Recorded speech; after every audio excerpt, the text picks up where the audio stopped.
இந்த மகாத்மாக்கள் தான் இந்த சனாதன தர்மத்தினுடைய வேர். இவள் தான் நம்மளை காப்பாற்றின்னு இருக்கா. என்றைக்குமே வேர் வெளியில் தெரியாது. மரம், இலை, கிளை, பூ, காய், பழம் எல்லாம் வெளில தெரியும். ஒரு நாளும் வேர் வெளியில் தெரியவே தெரியாது. நம்ம மண்ணை தோண்டி போய் பார்த்தா மட்டும்தான் வேர் தெரியுமே ஒழிய எந்த இடத்துலையுமே வேர் தன்னை பிரகடனப்படுத்திக்காது.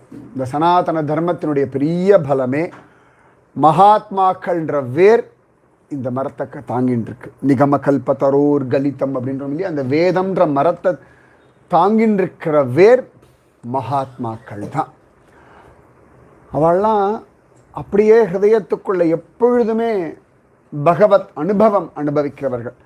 உடம்பு எந்த காரியம் பண்ணிட்டு இருந்தாலும் சரி, அவள் குடும்பம் எந்த நிலைமையில இருந்தாலும் சரி, அவள் பாட்டுக்கு பகவத் அனுபவத்தில் என்றைக்குமே நீங்காத செல்வம் நிறைஞ்சிருந்தாள்.